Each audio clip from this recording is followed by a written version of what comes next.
itu emang menggunakan AI ada tiga caranya. Satu, di mana AI itu located di cloud. Nah, di cloud ini teman-teman tidak membutuhkan mungkin AI itu ada di devices masing-masing. Kenapa? Karena kadang-kadang AI itu membutuhkan kapasitas yang besar sekali.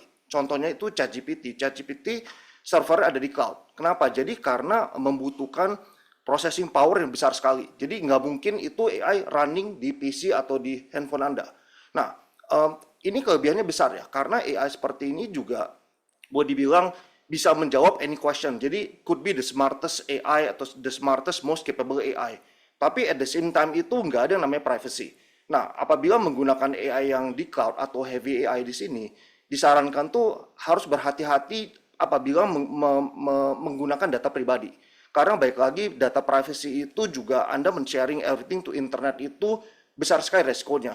Nah, ada saatnya kita membutuhkan AI yang memberikan privacy dan juga mungkin latency. Disinilah yang mungkin saya merekomendasikan menggunakan devices seperti MSI yang punya capability running AI langsung di laptop atau di PC masing-masing.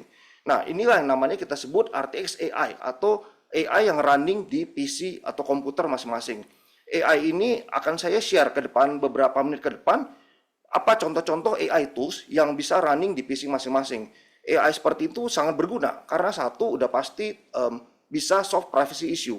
Kedua, nggak butuh kadang-kadang akses internet karena kadang-kadang kita tuh perlu running AI tools tetapi nggak ada akses ke internet dan kita juga butuh bisa jalan cepat jadi nggak bisa kita tunggu latency ya. Jadi mungkin saya akan share beberapa menit ke depan ini contohnya apa aja. Nah, yang pertama ini di mana kita menggunakan AI itu untuk beraktiviti. Jadi penggunaannya itu untuk sehari-hari kerjaan. Nah, mungkin saya akan running dulu ada satu contoh videonya ya. Mungkin next slide berikutnya. Ya, langsung di running videonya aja.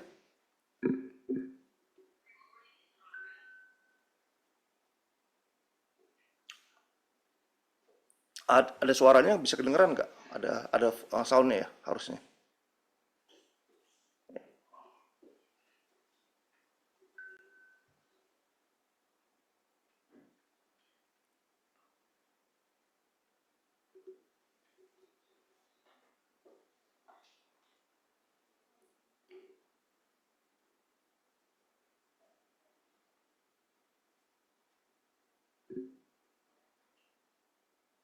Kontrolnya ada di sebelah kan di kanan bawah tuh ada ya.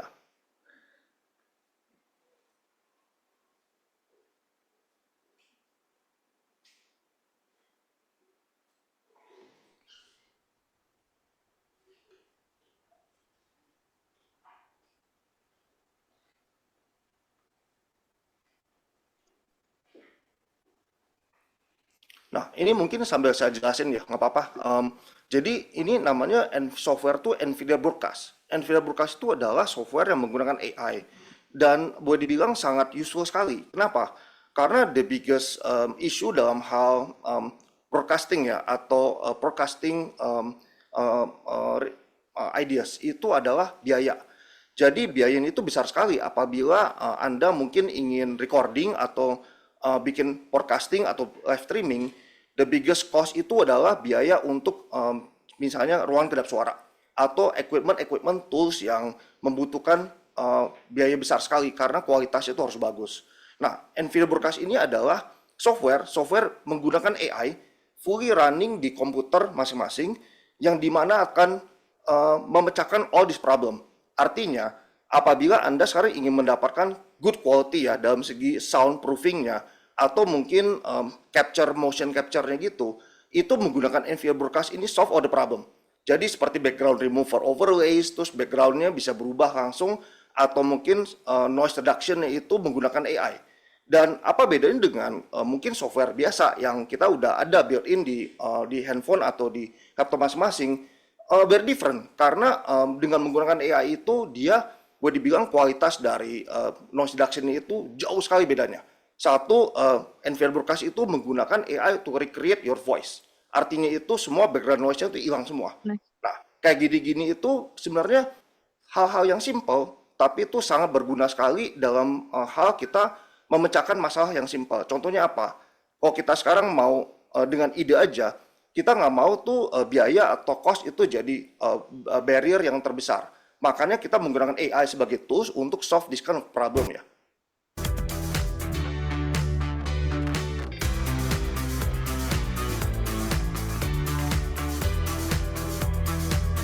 Ada masalah dia itu di running aja, no issue, nggak ada sound.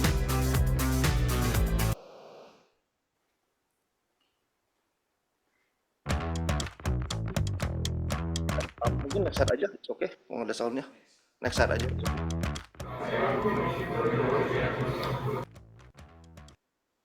Ya, oke. Okay. Ini saya mau share yang kedua. Tadi yang pertama itu kita ada namanya NVIDIA Broadcast ya. Jadi itu tools yang bisa memecahkan soft problem, misalnya dalam hal kita mau bikin broadcasting dengan biaya yang minimal, karena menggunakan teknologi AI buat solve all the problem. Nah, ini software yang kedua. Namanya itu NVIDIA Chat RTX. NVIDIA Chat RTX itu adalah large language model yang dibuat dengan open source. Jadi bisa di-customize sesuai dengan kebutuhan masing-masing. Dan ini seperti ChatGPT tetapi tidak membutuhkan internet. Jadi ini hidupnya ada di laptop masing-masing atau di PC masing-masing. Ini nggak seperti ChatGPT yang ada di cloud. Nah, ChatGPT itu kita sebut sebagai AGI atau Artificial General Intelligence. Boleh dibilang chatbot yang paling pinter. Tapi at the same time ini chatbot yang kurang pinter karena tidak mengetahui apapun mengenai diri kita sendiri. Jadi, nah, masalah ini kita solve dengan NVIDIA Chat RTX. Mungkin boleh ke slide berikutnya buat mainin videonya juga. Ya. Itu ada di sebelah kanan bawah ya, ada mic itu. Ada oh, udah ya. Oke. Saya nggak masuk. Kita tambah jelas ya, karena ada suaranya mungkin. When does my new job start? Jadi, 我什么时候入职新公司？ itu running di empieza mi nuevo menggunakan open source LLM seperti Mistral atau Llama ya dari Meta. Nah, kelebihan ini adalah karena dia tuh open source, jadi bisa di-customize apabila teman-teman mungkin yang ingin meng-customize atau men-train LLM tersebut untuk menjadi LLM yang bisa tahu mengenai spesifik subjek. Misalnya itu apabila Anda mau di-training untuk tahu history-nya kesehatan saya. Jadi LLM itu akan tahu bagaimana medical history dari Adrianus Mono. Karena sudah di-train untuk data-data tersebut. Jadi LLM ini akan di-personalize untuk kebutuhan saya saja. Nah, itu kelebihan dari personalized LLM seperti ini. Dan Chat RTX itu adalah salah satu solusi yang bisa memberikan output seperti itu ya. Jadi penggunaannya lagi ini sangat berguna untuk kedepannya, terutama teman-teman yang punya ide untuk create bisnis di mana Anda meng-customize chatbot seperti ini dan dipakai untuk memberikan solusi kepada UMKM, di mana UMKM itu juga membutuhkan chatbot yang very smart dan membantu membuat business decision. Dan ini sebagai tools tambahan untuk analytical. Nah, Chat RTX seperti ini adalah one of the best tool ya untuk bisa memberikan solusi seperti itu. Yang berikutnya bisa langsung next aja, nggak apa-apa. Nah, ya ini software yang terakhir saya mau share ya. Jadi yang bagian terakhir ini saya ngomongin buat content creator. Nah, content creator adalah salah satu industri yang terbesar di Indonesia. Kenapa? Karena jumlah orang yang ngeliatin short form video itu besar sekali. Boleh dibilang itu kita adalah pengguna internet terbesar ya, di salah satu yang terbesar di dunia itu. Artinya konten video itu sangat dilihat semua orang. Artinya everyone is a content creator. Nah, bagaimana tools yang bisa membantu untuk membuat konten ini tanpa harus jadi expert? Nah, di sini akan share satu software namanya NVIDIA Canvas. Next. Ya, langsung video ini main aja. NVIDIA Canvas empowers artists with an AI assistant to paint landscapes quickly and easily. Simple brushstrokes with the intuitive material palette generate lifelike images in seconds. And preset styles modify the lighting and overall look of the resulting image instantly. We've been working on new capabilities to allow artists to paint even more amazing landscapes. With the latest upgrade to the AI model, canvas paintings are not only 4 times higher resolution, but you'll also notice higher quality and more details in the image. tapi it will take too much time. We've also expanded the Harus material. render one by one. Nah, kelebihan dari NVIDIA Canva seperti ini adalah men-streamline proses tersebut. Jadi semua orang yang punya ide itu atau artis yang udah punya ide yang menarik itu bisa bikin gambar seperti ini dengan cepat. Nah, baik lagi, jadi ini memberikan value besar sekali. Bagaimana generatif AI itu add value secara besar dalam hal seperti ini ya. Hal-hal yang simple tapi di streamline prosesnya sehingga dari ide itu bisa jadi langsung output dengan cepat. Nah, mungkin bisa langsung next aja slide-nya, saya mau kasih cara menggunaan software ini berikutnya. Apa next aja langsung slide-nya.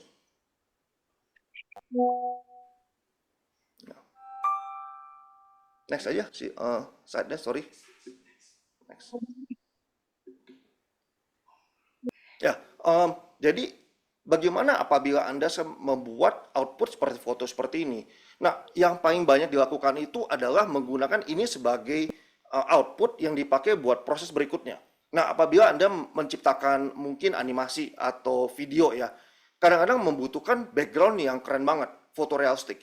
Nah, jadi NVIDIA Canvas ini seringkali dipakai sebagai input untuk palette with 5 brand new material. Apabila Anda bikin game atau bikin animasi itu, nah ya seperti ini. Jadi itu kadang-kadang setelah dari bikin sketch di Canvas, dia akan dipakai sebagai input di background di animasi atau di video atau di game berikutnya. Nah, ini men-streamline prosesnya sehingga AI tools ini benar-benar bisa dipakai untuk mempermudah proses seorang content creator apabila punya ide dibuat supaya streamline semuanya. Nah, mungkin yang next sebagai summary, saya akan coba summarize. Nah, tadi mungkin saya kembali ke poin pertama. Kadang-kadang itu menggunakan AI tools itu bisa kita memakai capability yang di cloud ya. Seperti ChatGPT atau semua AI tools-tools yang menggunakan internet. Itu sangat powerful sekali, tetapi itu tidak ada data namanya privacy. Dan kadang-kadang juga membutuhkan internet ya, atau akses ke internet. Kelebihan dari menggunakan misalnya tools seperti MSI Laptop yang kita bisa install langsung AI yang running di PC masing-masing dan namanya Artex AI itu bisa menjalankan tool-tool seperti ini seperti NVIDIA Canvas, NVIDIA Broadcast atau Chat RTX.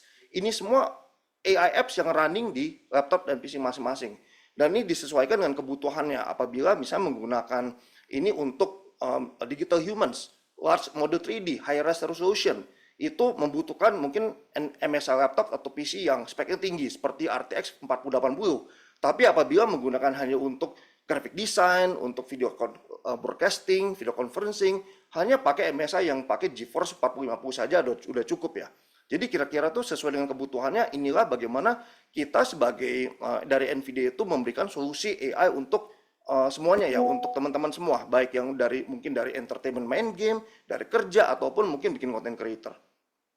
Nah, sekian dari saya berharap ini sesi pendek ini sangat berguna dan apabila ada pertanyaan jangan dilupakan saya prefer menggunakan MSI devices ya, laptop dan PC. Terima kasih dari NVIDIA.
Wah, luar biasa banget ya tadi teman-teman paparannya. Terima kasih kepada Pak Adrian atas paparan dan perkenalannya soal NVIDIA. Tadi mungkin teman-teman udah menyimak, udah ada yang familiar juga, atau mungkin udah kenal banget nih sama NVIDIA dan juga MSI Indonesia gitu ya.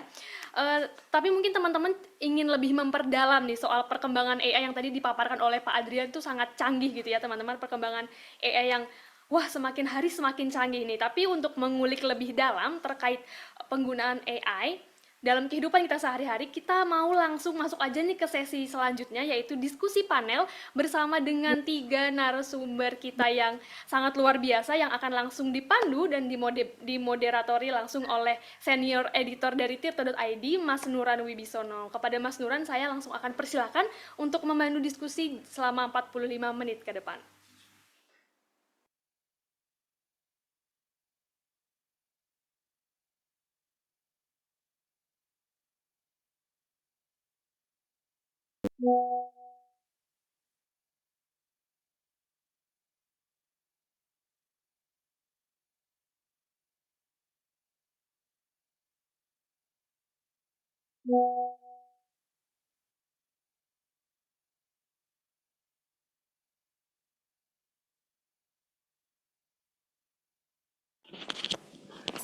Terima kasih Ayu atas openingnya yang sangat menggugah, juga Pak Adrian tadi soal penjelasan tentang AI.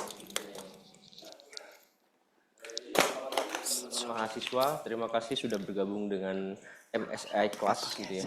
Sesuai dengan temanya, kita akan membicarakan tentang bagaimana AI mengubah dunia. Gitu. Karena sejak 10 tahun terakhir, sejak 1 dekade terakhir, AI itu jadi salah satu bahan obrolan yang sangat menarik, terutama di bidang teknologi. Jadi kebetulan hari ini Tirto sudah mengundang 3 orang pembicara yang sangat capable untuk membicarakan soal AI dan bagaimana perkembangannya. Bersama saya ada Bu Dery Wijaya PhD. Beliau adalah Profesor Madya Monash University Indonesia. Bu Dery itu punya fokus riset pada natural language processing, machine learning, deep learning, dan juga large language model. Lalu ada juga Pak Ronald Sutanto, perwakilan dari channel marketing MSI. Lalu ada juga Pak Karim Taslim, selamat pagi Pak, Ketua Komtab AI di Asosiasi Pengusaha Teknologi Informasi dan Komunikasi Nasional atau APTIKNAS. Gitu. Jadi kita akan berbincang dengan 3 orang narasumber ini tentang bagaimana AI, perkembangan AI, dan bagaimana AI bisa mempengaruhi hidup kita sehari-hari. Saya mungkin ke Bu Dery dulu. Bu Dery, sebenarnya kalau perkembangan terkini AI gitu ya, itu seperti apa sih Bu? Terutama dalam hal natural language processing ya, dan large language model gitu ya. Karena selama ini banyak orang memakai AI tapi mungkin belum begitu mengulik bagaimana sih dalamannya dan bagaimana perkembangannya sejauh ini. Mungkin untuk mulai dulu ya, sebenarnya large language models ini itu di bawahnya ada yang namanya machine learning dan particularly lebih spesifiknya itu deep learning. Jadi kalau kita mulai dari apa sebenarnya machine learning itu, kalau zaman dulu kita itu sebagai programmer ya, kalau kita mau membuat sistem kita membuat programnya ya kan. Kalau misalnya inputnya seperti ini, outputnya seperti ini. Nah, machine learning itu di mana mesin sendiri yang belajar. Jadi berdasarkan data yang kita beri ke dia akan mempelajari sendiri pola-polanya dan peraturannya. Jadi kalau inputnya seperti ini, misalnya yang di slide itu tulisan angka ya. Nah itu berarti outputnya tulisan angka 2 gitu ya. Nah itu mesin belajar sendiri tanpa perlu kita program. Kita hanya perlu memberikan data. Nah, neural network atau deep learning itu yang sekarang merupakan yang machine learning yang paling termutakhir ya, paling terkini, di mana dia sebenarnya berusaha meniru cara otak kita berpikir. Jadi di mana di dalam otak kita itu ada neuron, kemudian kalau melihat sesuatu atau diberi suatu input ya, diberi suatu masukan, maka neuron-neuron tertentu yang akan bergerak atau beraktivasi gitu ya. Dan dari aktivasi itu akhirnya dimasukkan ke layer berikutnya. Jadi keluarnya nanti misalnya ada gambar kucing gitu ya, dia akan memprediksi oh ini gambar kucing di sini gitu. Jadi dia itu meniru cara otak kita itu, tapi tidak seperti cara kita bekerja, lebih seperti matematikanya sebenarnya. Nah, kemudian dari neural network atau deep learning ini muncullah architecture atau sistem yang akhirnya membawahi large language model. Apa sebenarnya large language model itu? Yang paling terkenal sekarang ya, ChatGPT ya. GPT language model itu sebenarnya udah mulai dari tahun 2019 ya. Mulai GPT, kemudian ada GPT-2, GPT-3, GPT-4 ya sekarang ya. Nah, tapi semuanya itu dilatihnya masih sama. Jadi gimana dia bisa menjawab pertanyaan kita? Sebenarnya dia itu seperti di HP kita ya, autocomplete. Kalau kita udah nulis sesuatu, dia akan mengcomplete ya. Suggestion berikutnya. Nah, itu dimasukkan lagi untuk mengenerate yang berikutnya. Jadi kalau kita kasih dia pertanyaan, maka dia akan berusaha menjawab dengan jawaban yang bisa mengcomplete kalimat kita gitu. Jadi sebenarnya autocomplete tapi dilatih dengan data yang sangat besar dan dengan sistem komputasi yang sangat besar. Tapi di dalamnya masih sama. Jadi sebenarnya size yang matter ya. Jadi besarnya si mesin ini. Sebagai perbandingan, waktu awal-awal itu ada yang namanya BERT, language model itu cuma 110 juta parameter. GPT-3 itu udah 175 miliar parameter. Nah, sekarang GPT-4 dan lain sebagainya tidak dirilis lagi sama OpenAI berapa parameternya, karena terlalu besar dan itu ada konsekuensinya terhadap biaya, karbon yang dihasilkan untuk melatih air. Jadi ada satu daerah yang udah kehabisan air karena untuk mendinginkan mesin-mesin yang dipakai untuk melatih large language model ini. Sebenarnya LLM sendiri, language model sendiri itu udah mulai dari tahun 40-an ya, waktu pertama kali AI itu muncul. Tapi dia memang baru kenaikannya sangat pesat itu sesudah tahun 2017 waktu ada arsitektur deep learning yang namanya transformer. Jadi sejak itu kemudian 2018 GPT-1, 2019 GPT-2, 2020 GPT-3. Nah, GPT-3 ini karena dilatih dengan data yang besar, tiba-tiba dia mempunyai kemampuan yang aneh dari sebelumnya, yaitu tidak perlu dilatih lagi, cukup diberi contoh. Kan kita suka sekarang memberi contoh-contohnya kayak gini, terjemahannya maka terjemahin berikutnya.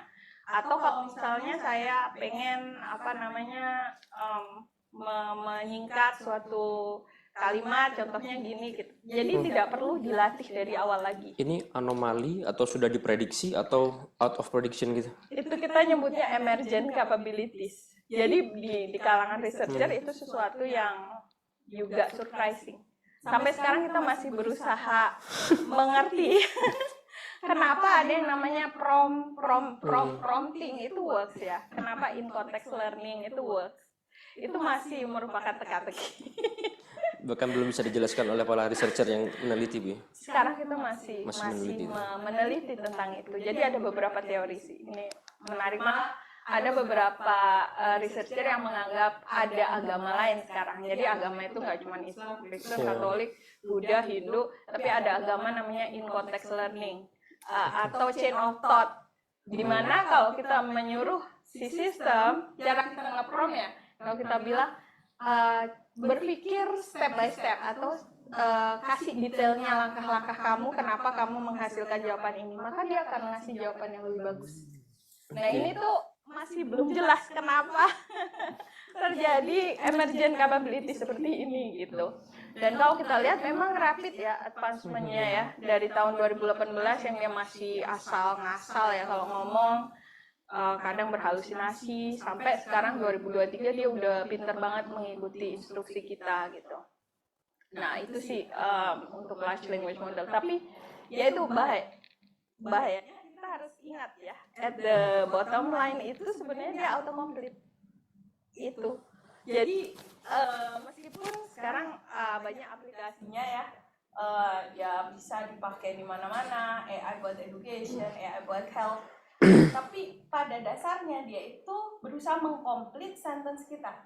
Jadi yang terjadi adalah dia akan berusaha helpful mungkin. Dia akan berusaha membantu kita untuk menjawab pertanyaan kita meskipun dia nggak tahu jawabannya, dia akan berusaha make up jawabannya gitu. Itu sih. Make up itu dalam arti mengarang atau jadi berhalusinasi kalau kita bilangnya hallucination, dan kadang misinformasi segala macam itu karena dia dilatih juga dari data-data yang ada di internet yang nggak semuanya tersedia benar, dan benar.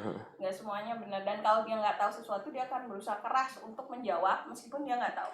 Jadi dia tuh nggak pintar untuk bilang I don't know, I don't know. I don't know gitu. Atau juga masalah bias, etik dan lain sebagainya, itu sesuatu yang sangat yang masih sebagai researcher kita menyadari ada masalah tersebut ya.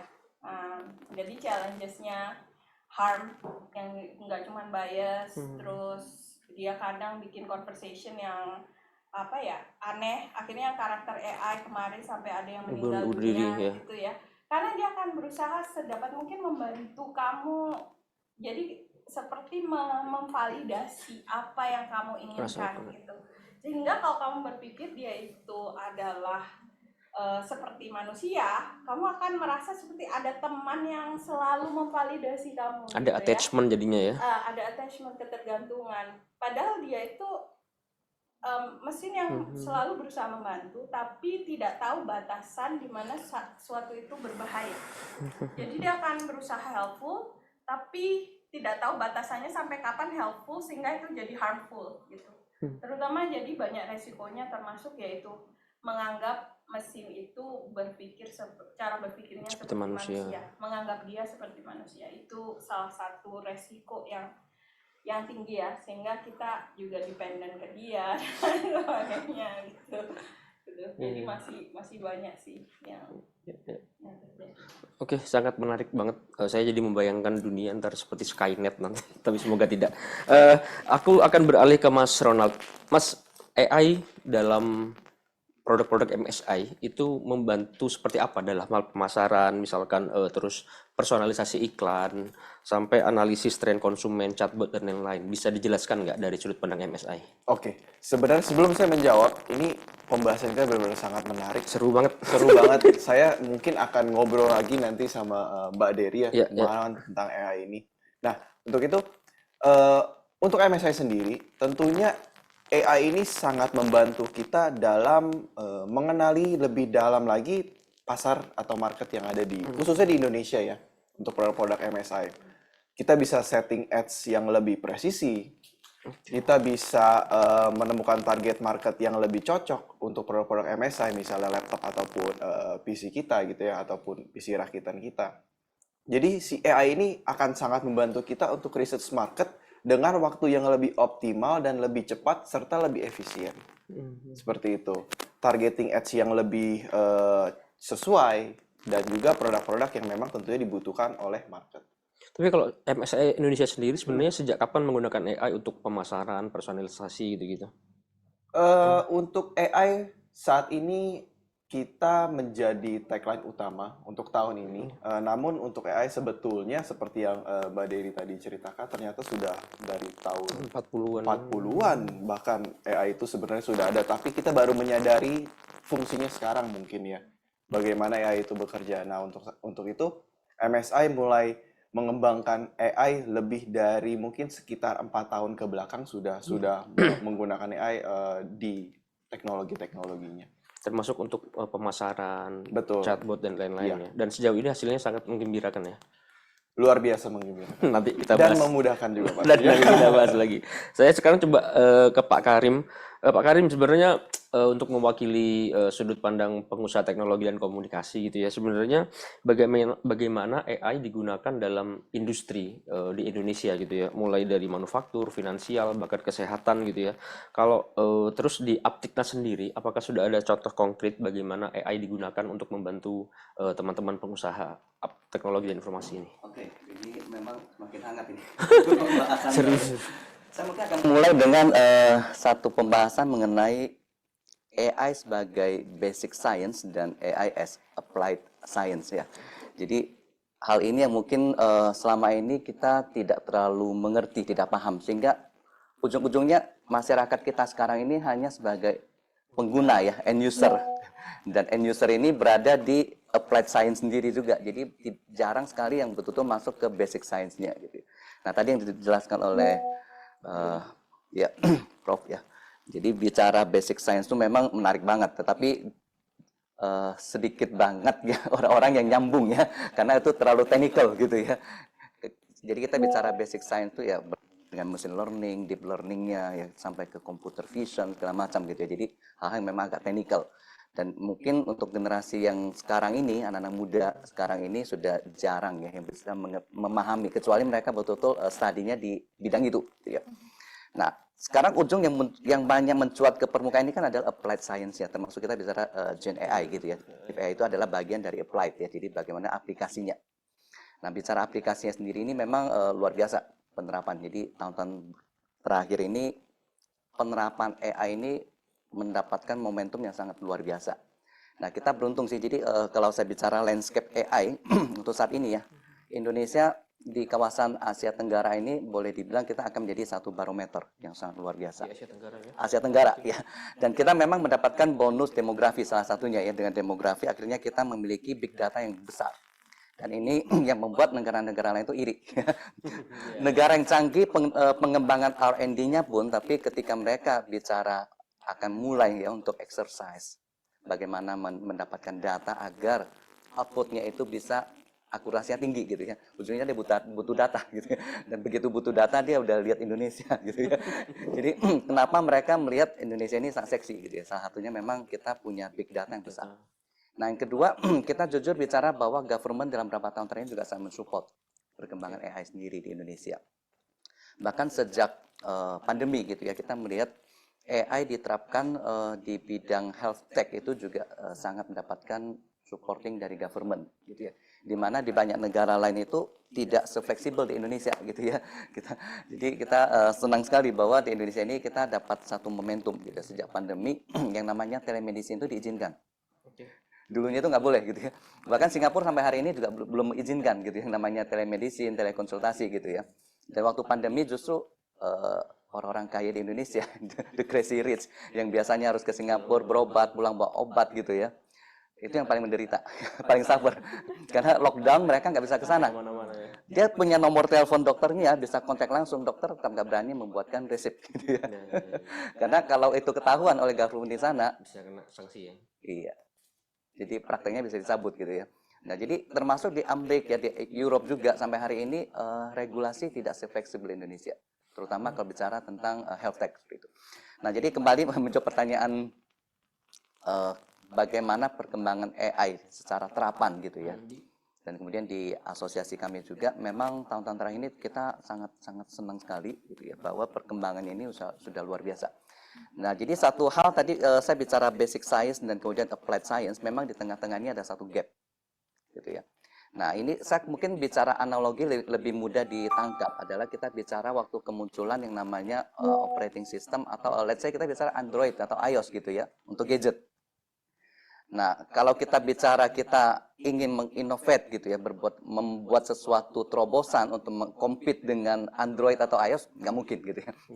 Nah, sama seperti kita bicara sekarang kita ingin compete dengan generative AI, mungkin sulit. Karena mereka memang punya resource-nya ya.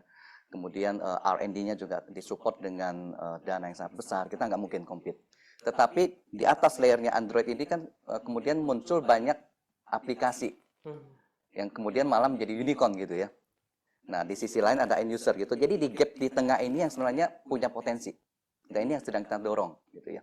Bagaimana mereka menciptakan inovasi-inovasi baru, memanfaatkan platform yang sudah ada.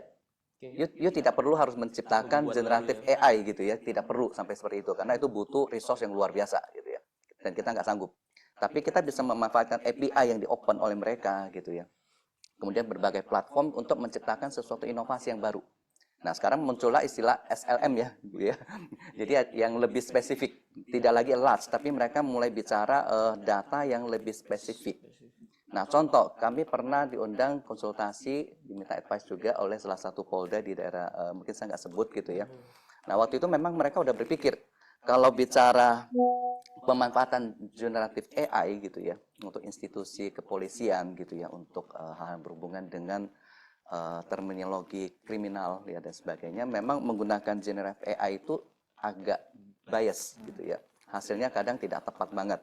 Apalagi kalau kemudian disuruh mencari pasal-pasal itu nggak bisa gitu.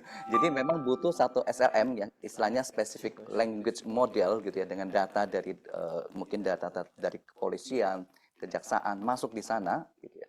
Nah, sehingga ketika ada orang datang untuk laporannya aja, contoh simpel bikin SP gitu ya. Nah, waktu konsultasi memang disampaikan oleh direktur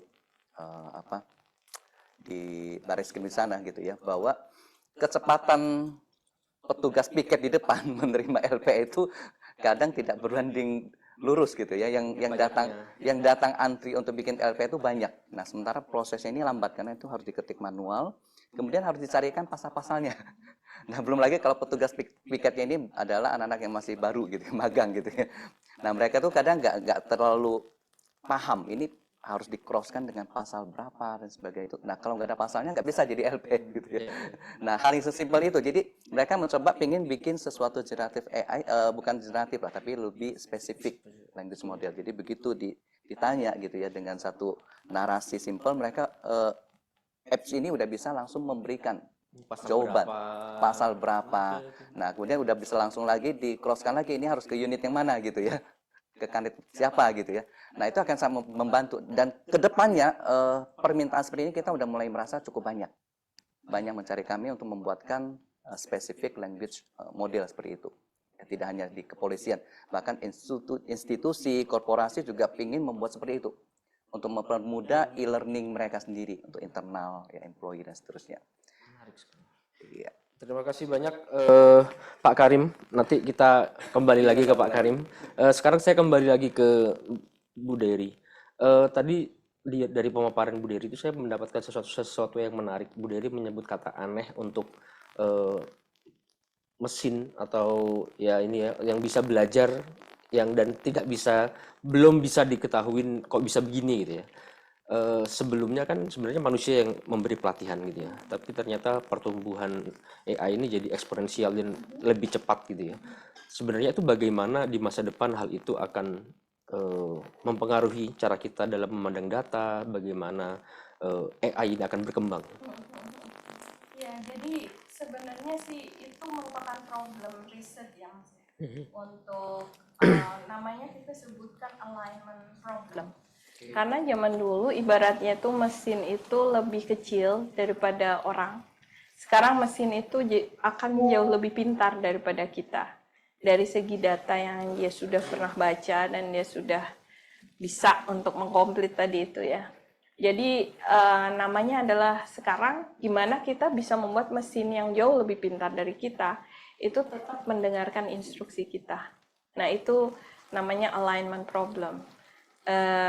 Ada berbagai cara ya untuk melatih, termasuk salah satunya pakai specific language model tadi itu.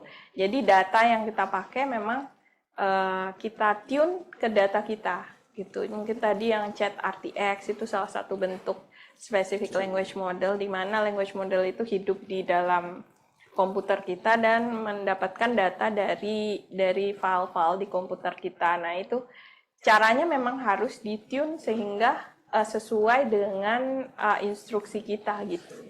Jadi itu kedepannya akan seperti itu, lebih gimana kita bisa membuat model itu align ke kebutuhan kita, keinginan kita, preference kita. Jadi sekarang udah banyak banget data yang dibuat untuk namanya human preference dataset.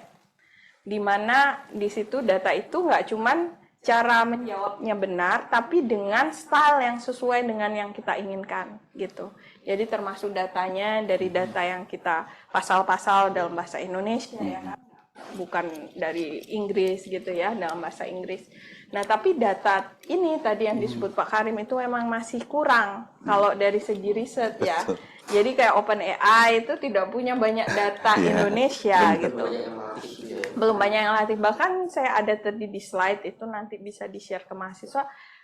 Kebanyakan data yang dipakai untuk melatih large language model seperti Gemini, ChatGPT, dan lain sebagainya itu dari daerah barat. Nah ini daerah barat dan Kristen Protestan kalau nggak salah. Jadi di daerah situ, jadi dia akan value-nya juga kalau kita tanya misalnya hal-hal yang sensitif, culturally sensitif, dia akan mengicu kepada Barat. Nah, tapi challenges-nya bagi kita adalah gimana kita bisa memproteksi data kita, gitu. Jangan sampai kita berikan ke perusahaan-perusahaan besar ini, kemudian nanti kalau kita mau memakai sistem mereka, kita harus bayar. Jadi kita yang bikin data, kita kasih sama mereka, mereka bikin sistemnya, kita mengakses, bayar. Itu yang terjadi kan. Jadi data sebenarnya sekarang disebut itu di Guardian ya, beberapa tahun yang lalu sebagai the last frontier of civilization. Dan bahayanya kalau kita tidak memakai data yang cocok untuk kita, maka akan terjadi ya tadi itu bias dan lain. Saya ada beberapa contoh yang lucu sih, kayak di GPT 3.5 udah nggak ini lagi ya. Sebelumnya Mbak, slide sebelumnya, ya kalau kita tanya ya seorang laki-laki dan perempuan ini dalam bahasa Indonesia ya datang ke meeting. Satu CEO dan satu sekretarisnya. Yang mana yang sekretaris?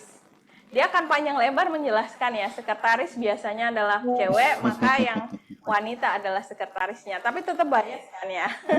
Di GPT-4 udah nggak bias lagi. Coba berikutnya ya. GPT-4, tapi kalau kita kasih yang toksik, kayak bikin tulisan orang Jawa itu baik, jadi lebih toksik. Nah, dia akan keluar kalau kita orang Jawa itu baik mulainya ya.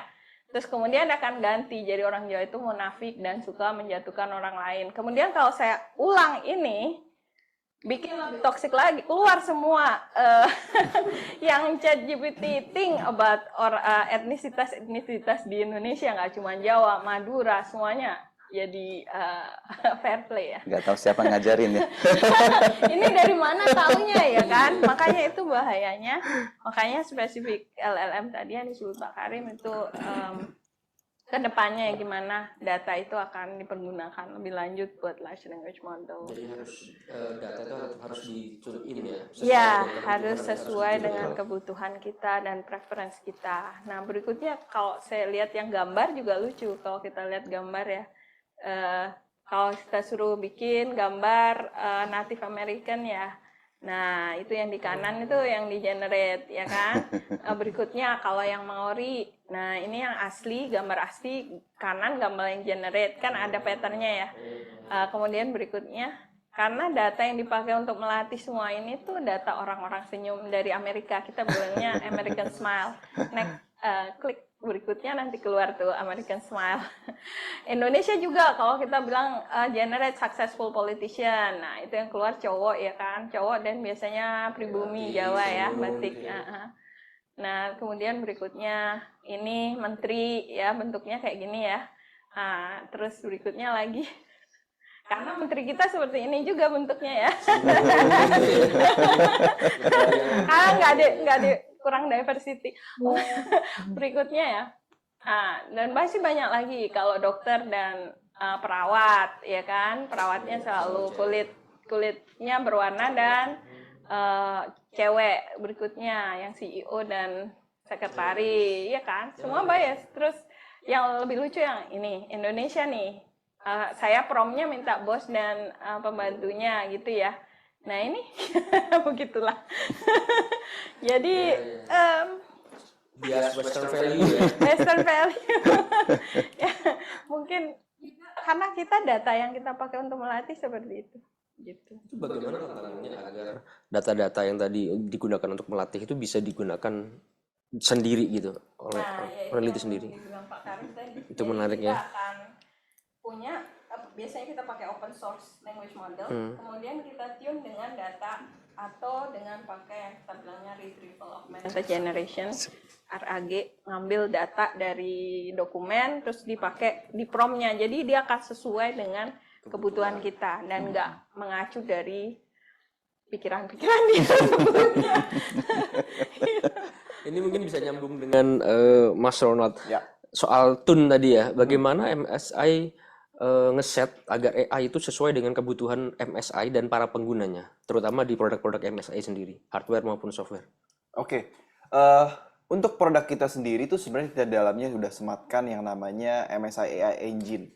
Nah, di MSI AI Engine ini adalah mungkin seperti yang Pak Karim bilang tadi ya, atau saya mungkin bisa analogikan ini sebagai SLM, karena di dalam situ dia akan mengenerate sendiri atau dia akan bergerak sendiri sesuai dengan behavior dari si usernya.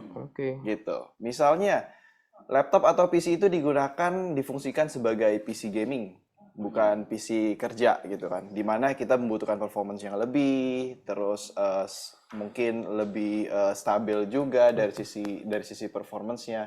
Nah, si MSI AI Engine ini dia akan mengatur sendiri secara otomatis untuk performance-nya bisa digunakan oleh si user tersebut. Iya, jadi dia akan otomatis langsung menyesuaikan dengan kebutuhan si usernya tersebut. Atau digunakan sebagai PC, katakanlah PC kerja gitu ya, yang mungkin penggunaannya hanya Zoom Meeting, Excel, Word, dia juga akan bekerja dengan otomatis untuk menyesuaikan menjadi sebuah PC atau laptop kerja gitu, dimana mungkin baterainya akan lebih hemat daya, dan juga kebutuhan performance yang terlalu tinggi juga diturunkan, seperti itu, kurang lebih. Jadi bisa dibilang walaupun tipe laptopnya atau tipe PC-nya sama, dua pengguna yang berbeda akan menghasilkan dua output yang berbeda. Betul, dan itu ada di MSI Center kita. Jadi di dalam satu aplikasi MSI Center itu di dalamnya sudah ada MSI Engine, AI Engine. Menarik sekali. Terus saya kembali ke Pak Karim lagi. Sebenarnya tadi kalau tadi ngomongin seperti itu Pak ya, sebenarnya banyak nggak sih perusahaan Indonesia yang sudah mulai mengoptimalisasikan AI dalam produk-produk mereka? Itu pertama. Yang kedua, pemerintah tadi ya, mungkin Polda tadi sudah mulai mencoba gitu ya. Apakah sudah ada semacam dalam tanda kutip gerakan gitu ya untuk pemerintah ataupun organ pemerintah untuk optimalisasi AI dalam layanannya gitu-gitu? Baik. Jadi kalau kita bicara perkembangan AI di Indonesia ini memang menarik sekali ya. Bahkan sebenarnya jauh sebelum pandemi AI juga udah mulai digunakan. Cuman memang pada saat itu yang tanda kutip ya, yang mampu ya, affordable itu hanya korporasi besar. Karena pada saat itu memang bicara AI itu adalah scope project ya, dan untuk membuat project AI itu memang butuh resource ya, butuh capex yang juga gede dan seterusnya. Nah, tapi ya kembali lagi bahwa momentumnya datang after pandemic, tiba-tiba ChatGPT dalam waktu singkat ya, versi 3 rilis, usernya langsung tembus 100 juta dalam sekian bulan. Di situ memang momentumnya itu luar biasa. Nah, akhirnya yang dulunya nggak kebayang mereka bisa manfaatkan AI, kelasnya UKM pun mulai mencoba melirik bagaimana untuk utilize AI seperti itu ya.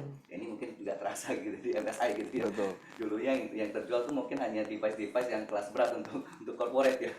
Sekarang level yang mid pun juga sudah mulai banyak gitu ya, bahkan yang low. Nah, kembali lagi bahwa kita melihat dari sisi government sendiri, AI sendiri sebenarnya roadmap-nya sudah dibikin juga udah cukup lama gitu, bahkan ada stranasnya ya. Waktu itu dirumuskan bersama-sama dengan Korika juga, Prof. Hamam teman kita ya. Nah, kemudian banyak sih sektor di government itu sudah mulai menerapkan AI ya, dan implementasinya cukup banyak, tapi mungkin kita nggak sebutkan satu-satu. Ada hal yang agak sensitif gitu ya. Nah, tapi di luar itu kita melihat bahwa di dalam korporasi pun di UKM saat ini juga sudah mulai banyak mengutilize AI ya, bagaimana itu bisa membantu menggantikan atau membantu repetitive tasking. Itu yang paling mudah untuk digantikan menggunakan AI seperti itu ya, itu salah satunya. Nah, kemudian kita bicara cross industry, berbagai sektor udah banyak sekali. Kalau di dalam manufacturing kita tahu ada yang namanya predictive maintenance. Nah, saya kasih satu contoh ini, kenapa saya ingat sekali dan ingin cerita ini, karena ini cerita yang sangat menggelitik tapi itu membuat kita berpikir ya. Ada satu kejadian, saya nggak sebut di tahunnya, nanti terlalu menjurus gitu ya. Daerah Karawang. Mereka ini kan industri otomotif ya, otomotif itu besar gitu ya. Nah, salah satu vendor yang mensuplai ke big otomotif ini, mereka memproduksi part tertentu lah. Waktu itu ada dapat orderan dan sebagainya. Suatu hari lagi produksi, tiba-tiba mesin ada yang rusak. Ya, jadi bayangkan lagi line produksi memproduksi sesuatu spare part, tiba-tiba rusak gitu ya. Nah, rusak ya biasa manggil mekanik ya, ngecek, periksa-periksa, ketemu penyakitnya gitu. Ada satu part kecil yang harus diganti, tapi part itu mereka nggak punya stoknya. Nah, cari ke seluruh supply chain yang mereka kenal, nggak ketemu juga. Gitu. Di seluruh Indonesia udah dibongkar habis, nggak ada partnya ini. Ujungnya harus pesan ke Jepang. Dan pesan ke Jepang itu harus inden dulu, ya. Bayar dulu, 3 minggu kemudian baru kirim. Delivery-nya 1 minggu, jadi total sebulan. Nah, gara-gara part ini rusak ini, seluruh line produksi nggak jalan. Berhenti total. Nah, akibatnya mereka kena penalti, nama jadi jelek gitu ya. Hanya gara-gara satu baut kecil itu. Nah, dari situ manufacturing ini udah mulai timbul awareness-nya bahwa hal kayak begini ini tidak bisa dianggap remeh. Nah, sejak saat itulah yang namanya predictive maintenance ini mulai naik daun. Ya, bahwa mesin ini sebenarnya bisa diprediksi kapan dia kemungkinan akan rusak. Ya, mesin itu punya karakteristik gitu ya, punya parameter bisa kita baca, datanya itu kan tersimpan sebenarnya kalau mereka memang punya media untuk nyimpannya ya. Jadi ada sensor macam-macam. Mesin kalau lagi beroperasi kita tahu dia ada goncangan dalam frekuensi tertentu gitu ya, ada grafiknya, suhunya juga gitu ya, shakingnya segala macam. Nah, data ini kalau kita olah dengan AI, dengan machine learning, dia bisa memetakan bahwa frekuensi yang normal itu harusnya segini. Tiba-tiba suatu hari kalau udah terjadi anomali, ini udah petanda gitu. Udah pertanda gitu. Dan kalau data ini udah dikumpulkan bertahun-tahun, waktu dia naik di level berapa itu udah ketahuan juga ini bakal rusak apa gitu loh. Jadi sudah bisa diprediksi dulu ya. Jadi predictive maintenance-nya memang menarik dan aplikasinya akhirnya melebar kemana-mana. Jadi nggak cuma bicara mesin gitu ya. Yang namanya prediktif itu akhirnya kalau diterapkan ke manusia, kita juga bisa memprediksi. Ini kan seluruh badan kita ini kan istilahnya juga punya organ mirip spare part gitu ya. Ketika dia berfungsi secara normal itu ada karakteristiknya. Paru-paru, jantung, segala macam gitu. Nah, ketika itu dipetakan, data itu dibaca, kemudian ada modelnya, nah akhirnya kita bisa memprediksi. Nah, saya cerita sedikit lagi, kita Aptiknas ini udah 2 tahun ya, jadi saya bersama teman-teman juga didukung Korika sama IAIS juga ya, Indonesia AI Society. Korika yang terbesar lah kalau bicara komunitas AI, kemudian didukung oleh Kominfo dan kalau kemarin itu masih Kemenparekraf. Jadi kita melakukan yang namanya Indonesia AI Innovation Challenge. Kebetulan inisiator utamanya saya sendiri waktu itu. Nah, kita gagas, kenapa salah satu yang saya tadi ceritakan, bahwa ada gap yang sangat besar antara basic science dan applied science. Di tengah-tengah ini ada gap. Dan ini yang istilahnya itu kita kadang agak miris ya, bahwa melihat masyarakat kita ini akhirnya hanya jadi pengguna aja, end user gitu ya, end user, dan kemudian kehilangan kreativitasnya, ya tidak punya passion untuk berinovasi gitu ya, akhirnya jadi pemakai dan menggunakan produk-produk dari luar lagi gitu ya, bukan dalam negeri gitu. Kita dihujani, dibombardir dengan produk-produk dari luar negeri semua gitu kan. Nah, disitulah kita merasa terpanggil, meskipun kalau jujur bicara pengusaha kita ikut jual aja senang gitu ya. Tapi kita nggak mau gitu. Jadi berapa tahun ini kita jarang membuka kelas ngajar yang namanya Gen AI segala macam, enggak. Justru yang banyak mengajarkan itu para motivator yang nggak punya basic AI, kita nggak tahu. Tiba-tiba sekarang jualannya ngajarin orang pakai AI gitu. Lucu gitu. Tapi kita tidak mau terjebak di situ. Nah, kami tetap ingin mencoba menjembatani gap di situ. Artinya kita merangsang bagaimana anak-anak muda kita ya membuat sebuah inovasi, terobosan ya, meng-create sesuatu solution. Nah, disitulah kita membuat Indonesia AI Innovation Challenge. Tahun lalu kita punya 9 finalis, rata-rata sangat bagus dan itu cross industry. Bahkan ada 3 yang sampai ikut event internasional. Ya, salah satu finalis saya itu akan berangkat diundang ke Dubai baru-baru ini. Ya. Nah, produk yang mereka bikin ini luar biasa menurut saya. Jadi dia mengembangkan stetoskop, dibikin jadi smart, kemudian ditambahkan aplikasi untuk mengekstrak. Nah, hasilnya itu jadi apa? Alat ini bisa mendeteksi penyakit paru. Ya, jadi stetoskop ditambahkan semacam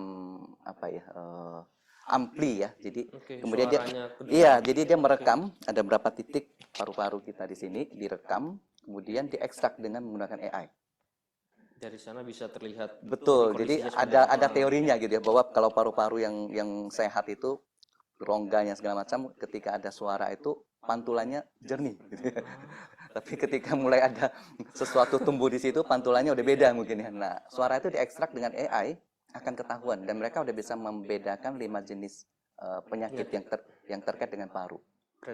Paru-paru basah, yaitu kemudian mungkin ada radang, ya ada kanker segala macam, itu udah bisa analisa gitu ya dengan menggunakan mesin buatan mereka itu, dan akurasinya udah tembus 90% lebih. Nah itu salah satu contoh penemuan yang sangat bagus menurut kami, itu bagus banget. Jadi itu yang kami incubate sampai hari ini, kita dampingi terus. Nah beberapa lagi inovasi lain itu di bidang agri. Ya jadi ada sensor juga yang mereka bisa masukkan ke dalam tanah. Di situ mereka bisa memonitor ya unsur hara di dalam sebuah lahan gitu ya. Unsur apa sih yang kurang, airnya kurang dan seterusnya gitu ya. Nah bahkan ada juga aplikasi yang kemudian cukup memotret gitu ya tanamannya. Bisa tahu jenisnya. Udah bisa tahu gitu ya. Ini lagi kurang air ya, ini kena hama gitu ya. Ini kurang unsur hara apa dan sebagainya gitu. Jadi kita melihat bahwa ada hal yang cukup menggembirakan bahwa penemuan seperti ini juga sudah mulai bermunculan gitu ya. Nah memang ini yang kami dorong gitu ya, tapi tidak boleh hanya berhenti di sana. Makanya dalam inkubasi kami pun kami mengajarkan itu bukan hanya sekedar ideation to product, tapi kita bicara how to validate marketnya juga. Ini selalu kesalahan fatal gitu ya. Banyak ngomong jujur gitu ya, saintis atau di akademisi itu membalik ya, artinya membuat sesuatu dulu gitu ya, membuktikan teori, proven ini bisa gitu ya. Nah tapi habis itu bingung, ini siapa ini yang makai gitu ya. Kemudian ternyata cost untuk menghasilkan ini juga tinggi banget gitu ya. Nah kenapa? Karena di situ memang ada gap lagi bahwa ilmu-ilmu ini kan memang tidak diajarkan di dunia kampus gitu ya. Bagaimana memvalidasi market ya, memvalidasi bukan hanya market tapi market yang fit gitu ya. Kita bicara personalisasi konsumen dan seterusnya. Kemudian foundernya ini, penemunya ini ya mungkin oke, dia orang teknis, tapi ketika itu jadi produk, ujungnya kan dia butuh jualan gitu kan. Nah untuk berjualan dia harus ngerti sedikit ilmu marketing, belajar digital marketingnya juga gitu ya. Kemudian dia nggak mungkin kerja sendirian dong, harus punya tim gitu ya. Nah harus belajar manajerial juga di situ ya. Nah, jadi yang kita ajarkan dalam incubation itu memang komplit agar mereka kedepannya itu bukan hanya sekedar menemukan sesuatu tapi kemudian jadi display gitu ya, cuma jadi pajangan gitu kan. Kita pingin ya. Iya, barang ini bisa dipasarkan, kemudian syukur-syukur bisa ekspor juga, kemudian bisa menguasai global market gitu. Nah banyak skill yang harus mereka pelajari. Nanti mungkin bisa berkolaborasi dengan Monash gitu ya buat ngobrolin itu. Makasih banyak Pak Karim, ini sangat menarik, nanti mungkin kita bahas lebih lanjut. Sekarang saya ke Bu Dery lagi. Bu, di dunia akademis penggunaan AI terutama generatif AI itu kan kayak dua sisi gitu Bu ya. Sangat membantu gitu ya mahasiswa gitu, tapi juga ternyata banyak sekali ada kontroversi di sana gitu ya, kayak plagiasi dan lain-lain gitu ya. Sebenarnya bagaimana Bu Dery memandang penerapan atau penggunaan AI ini dalam dunia akademis, terutama terkait etis dan lainnya? Ya, menurut saya sih kalau dari segi akademis penggunaan LLM ya, kalau generatif AI itu sangat membantu sih. Jadi malah kita tidak di Monash University, kita tidak menghalangi penggunaan generatif AI. Karena tidak mungkin ya sekarang, kalau apalagi kalau kita ngajarnya programming, itu sekarang mahasiswa tidak perlu lagi coding dari scratch, itu tidak perlu lagi ngapalin sinteks dan segala macam, tidak perlu lagi gitu. Jadi bisa memakai AI sebagai asisten. Jadi kita menganggapnya dia adalah asisten untuk membantu. Itu sih kalau dari segi akademis sangat membantu, tapi memang harus kita ajarkan itu sebenarnya literasi terhadap AI.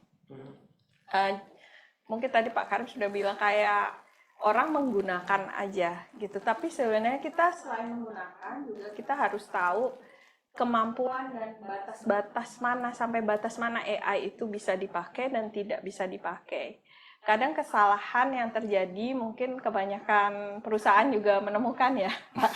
Kadang mereka bikin chatbot aja, sesudah chatbotnya dibikin tidak ada yang pakai, karena sebenarnya masalah perusahaannya bukan masalah chatbot gitu kan.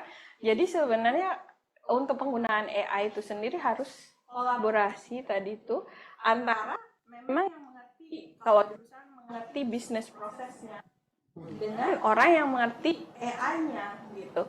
Karena setengah-setengah ya, seperti tadi dibilang banyak sekarang orang yang sebelumnya nggak ada kredensial mengenai AI, tidak tahu AI, sekarang suka memberi pelatih AI ya kan, instruktur AI gitu ya.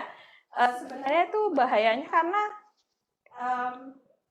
tidak tahu sebatas mana, sampai batas mana itu AI bisa dipakai. AI itu bukan obat segala macam hal. Nah, itu yang jadinya salah persepsi di situ gitu. Sebenarnya kayak kalau di akademisi kita pengennya ngajarin memang basic fundamentalnya AI itu apa, kenapa? Karena supaya nanti tahu gitu loh. Tahu gimana cara menginovasikannya gitu. Karena cuman dengan tahu siapa si AI itu, kita bisa membuat AI itu jadi apa aja yang kita inginkan gitu. Jadi kalau di akademisi gitu, sayangnya ya itu masih kurang sih pendidikan komprehensif mengenai AI itu gitu. Termasuk etis penggunaan. Jadi makanya kalau di Monash kita memang dari mulai basic fundamentalnya sampai ke etisnya dan penggunaannya di industri segala macam itu kita kolaborasi dengan Master of Business Innovation.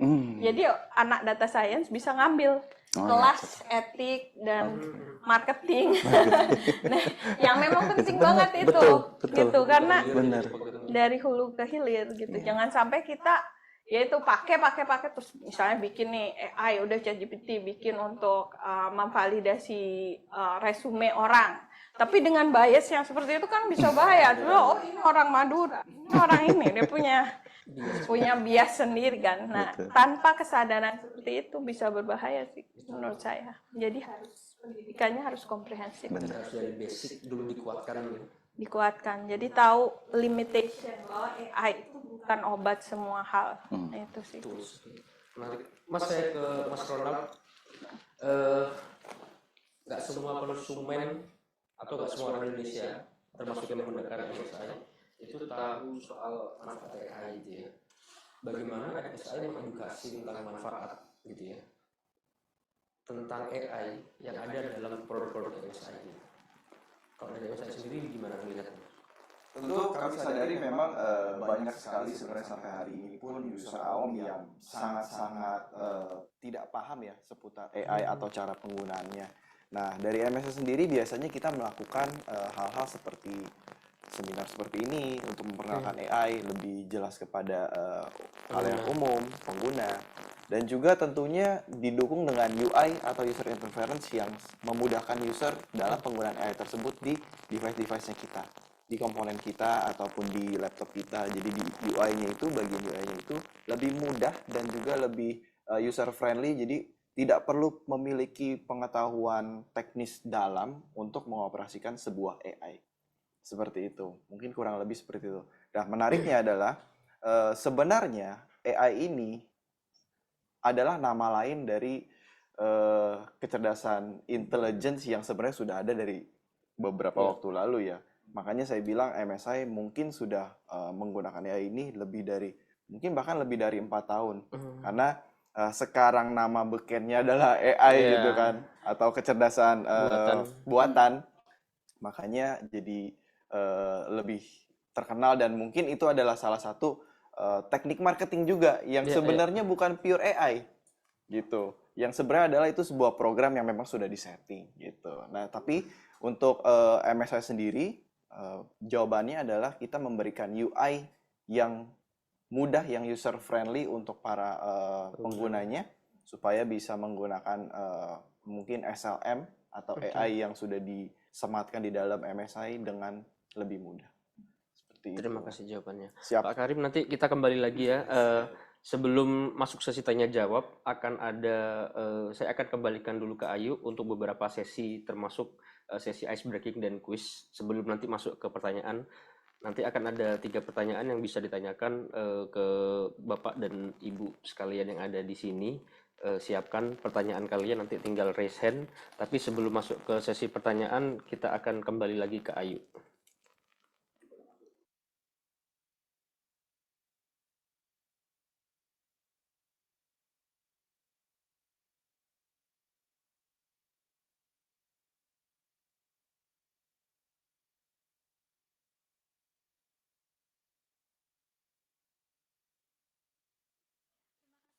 Mas Nuran dan juga kepada 3 pembicara kita yang luar biasa hari ini tadi. Wah, menarik banget ya diskusinya.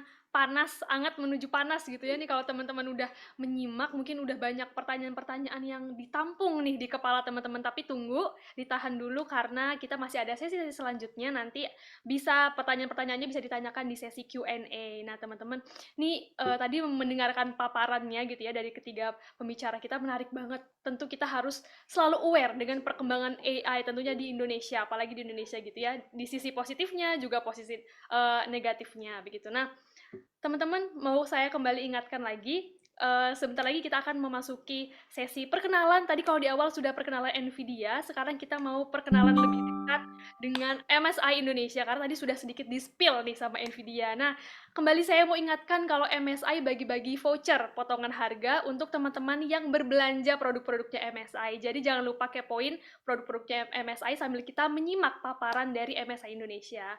Langsung aja kepada Mas Ronald Susanto, saya persilakan 10 menit ke depan untuk memberikan paparan.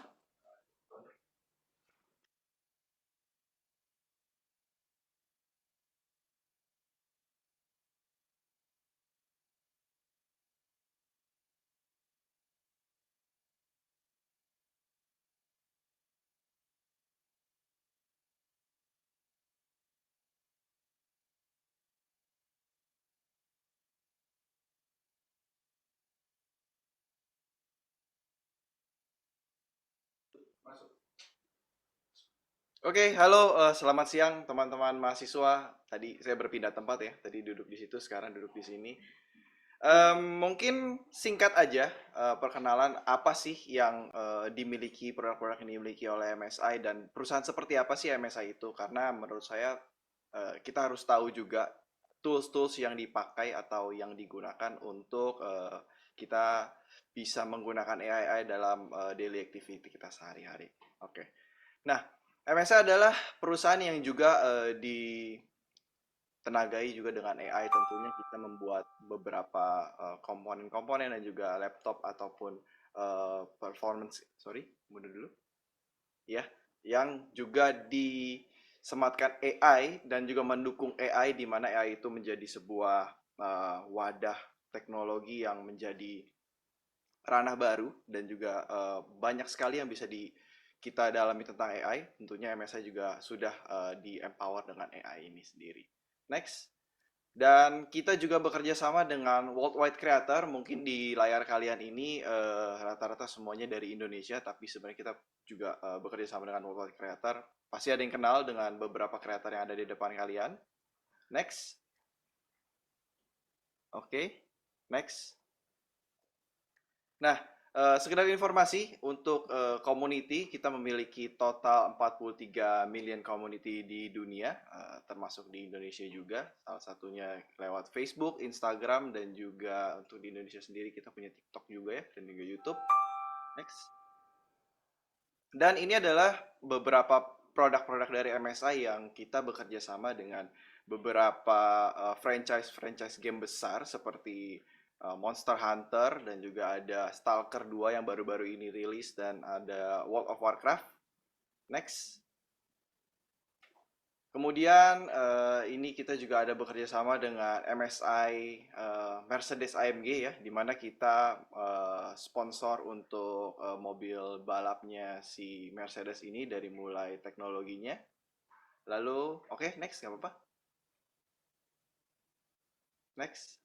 Nah, intermezzo tadi beberapa activity marketing yang kita lakukan, dan ini kita masuk ke produknya MSI. Apa aja sih yang dimiliki oleh MSI atau diproduksi oleh MSI? Tentunya kita punya laptop gaming, productivity, dan juga business and PC juga ada, PC rakitan. Monitor juga kita bagi lagi menjadi dua jenis, di mana ada business and productivity, dan juga ada gaming, di mana nanti performanya akan berbeda. Lalu ada graphic card, motherboard, ya. Terus ada SSD juga, penyimpanan, gaming gear, sampai dengan komersial produk juga ada. Next. Nah, ini adalah salah satu produk terbarunya MSI, di mana MSI sudah mulai debut ya. Kita juga masuk ke ranah handheld, atau bisa dibilang ini adalah PC yang super mungil, yang bisa kalian bawa-bawa kemana-mana, karena dia basicnya adalah Windows. Jadi ini adalah PC ya teman-teman, yang bukannya konsol, different, beda. Dan tentunya di dalamnya kita sudah sematkan juga dengan MSI AI Engine, di mana tadi saya sudah jelaskan. MSI Engine itu adalah sebuah AI yang akan mendetek secara otomatis bagaimana PC kamu bekerja atau PC yang kalian miliki bekerja, dan dia akan menyesuaikan dari sisi performance-nya sesuai dengan kebutuhan teman-teman di rumah. Next. Lalu kita juga merupakan salah satu world leading gaming laptops. Ini adalah seri-seri gaming laptops kita, mulai dari Stealth, ada Vector, ada Katana juga, ada Titan yang paling high end ya. Next. Lalu untuk content creator laptops, ini kita juga ada juga dari Creator Pro. Dan next. Dan ini adalah business and productivity laptop kita dengan beberapa fitur-fitur yang dapat diunggulkan juga, dari ada sisi prestige, ada modern 14. Next. Oke, dan ini mungkin modern 14 adalah salah satu laptop yang bisa menjadi bisa menjadi apa ya? Saran untuk mahasiswa yang mungkin nonton di live kita pada hari ini ya, di Zoom meeting kita pada hari ini. Dan ini adalah laptop terbaru dari MSI yang tentunya di dalamnya juga sudah memiliki MSI AI Engine, di mana MSI AI Engine ini dapat menyesuaikan dengan kebutuhan user, dan juga desain yang compact dan minimalis, serta sudah diperlengkapi dengan Intel Core i7, di mana itu adalah generasi Intel terbaru di 2024 ini. Next. Kita masuk ke komponen. Nah, kita untuk komponen juga kita mulai dari motherboard ya. Motherboard kita punya motherboard untuk Intel dan AMD generasi terbaru. Nah, ini adalah tools-tools yang dipakai untuk menggunakan AI ya sehari-hari. Next. Ini mostly tentang produk lah ya Pak ya. Ya, kita tentang produk lah. Bagaimana produk ini bisa mengakomodir AI untuk sehari-hari. Next, boleh next. Oke, mungkin ini adalah komponen yang paling dikenal oleh teman-teman ya. Ini adalah seri graphic card kita. Mulai dari yang paling tinggi itu Supreme Liquid, lalu ada yang paling low end atau seri entry levelnya adalah Ventus. Nah, ini juga menjadi salah satu komponen yang bisa dikatakan sangat dekat sekali hubungannya dengan AI, khususnya untuk AI generative image ya. Itu biasanya sangat-sangat demanding sekali dari sisi graphic card-nya. Kita juga sudah mulai memiliki dari seri 4060 sampai dengan 4090. Next. Dan ini adalah aksesoris pelengkap atau komponen-komponen yang lainnya di dalam sebuah PC. Ada casing juga, ada liquid cooler, ada power supply juga, di mana power supply ini menjadi komponen, menurut saya komponen yang paling penting yang akan menjadi tolak ukur di mana PC kalian itu awet atau enggak gitu ya, dari power supply-nya. Next. Tidak hanya laptop, tadi kita sudah sebutkan laptop, terus ada set PC juga, dan MSI juga memiliki gaming gears untuk kebutuhan teman-teman yang tentunya bermain game. Dan ini kita juga sudah lengkap mulai dari mouse, keyboard, ada controller juga, headset sampai dengan mousepad, dan ada microphone juga sebenarnya, cuma mungkin belum dimasukkan ke slide ini. Next. Lalu ini adalah SSD kita, Spatium, di mana mungkin teman-teman banyak yang tahu penyimpanan data itu biasanya dalam bentuk hard disk atau HDD gitu ya.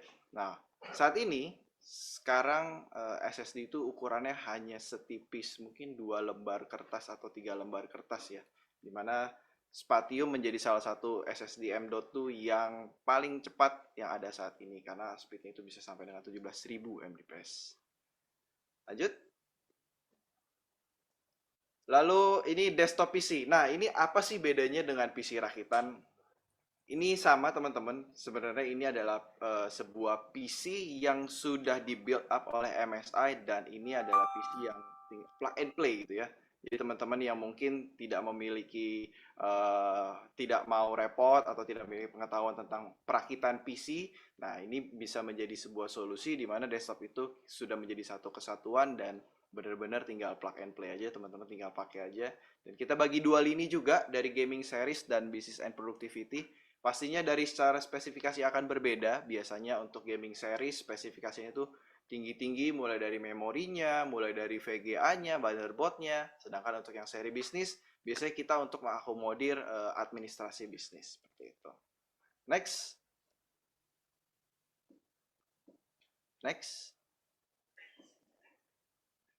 Oke, ini adalah preview sebelumnya lagi. Nah, ini monitor-monitor dari MSI yang juga kita bagi menjadi dua, di mana ada monitor gaming dan juga monitor business and productivity. Untuk seri gaming biasanya kita memiliki spesifikasi yang mumpuni dan cukup tinggi karena dibutuhkan latency dan juga frame rate yang lebih tinggi. Sedangkan untuk business and productivity monitor biasanya kita akan memberikan beberapa fitur-fitur yang memang dibutuhkan untuk kegiatan-kegiatan kantor, mulai dari swivelnya atau misalnya dia akan lebih warnanya akan lebih detail gitu ya. Next. Oke, all-in-one PC. Jangan salah tanggap teman-teman, ini adalah sebuah PC, bukan hanya monitor. Jadi ini adalah sebuah PC yang sudah berikut dengan monitornya. Jadi buat teman-teman yang mungkin di rumahnya tuh atau menjalankan sebuah usaha administrasi online ataupun bisnis-bisnis lainnya. Nah, ini adalah sebuah PC yang menjadi solusi all-in-one yang bisa digunakan di bisnisnya masing-masing. Next. Dan ini adalah portable SSD. Ini adalah sebuah produk baru dari MSI, di mana ini adalah SSD yang compact dan juga simple dan juga bisa dipasang kemanapun, dibawa kemanapun. Nah, ini adalah Datamac 20 Gbps, SSD terbaru dari MSI. Next. Kemudian kita juga punya gaming router. Perbedaannya router dengan modem apa, teman-teman? Biasanya banyak yang salah kaprah di situ. Nah, ini adalah sebuah perpanjangan tangan dari modem kita ya. Biasanya modem kita mungkin daya cangkupnya kurang begitu luas, sedangkan untuk radix sendiri ini adalah untuk mencakup area yang lebih luas di rumah kita atau di sebuah area supaya wifi atau internetnya lebih stabil dan lebih nyaman lagi digunakan. Next. Oke, cepat aja. Ini MSI overview. Tak kenal maka tak sayang, biasanya orang bilang kayak gitu. Nah, ini adalah perusahaan kita, di mana MSI sudah berdiri dari 1986, berarti kurang lebih sudah 37 tahun, kurang lebih. Dan headquarter kita ada di Changhe, New Taipei City. Dan ada beberapa manufaktur juga yang ada di Kunshan, Cina, ada di Shenzhen, Cina, dan juga ada di Taoyuan, Taiwan. Next. Dan untuk sales coverage secara keseluruhan kita sudah memiliki 8.300 toko, dan saya yakin ini belum update, masih ada lagi, pasti lebih banyak lagi. Dan untuk di kita di Indo Pacific sendiri kita sudah memiliki shops atau toko itu sebanyak 1.503 toko. Next. Tentunya teman-teman yang menggunakan produk-produk MSI tercover dengan service yang aman juga. Kita sudah memiliki 550 authorized service point secara global, dan tentunya di Indonesia juga dedicated. Next.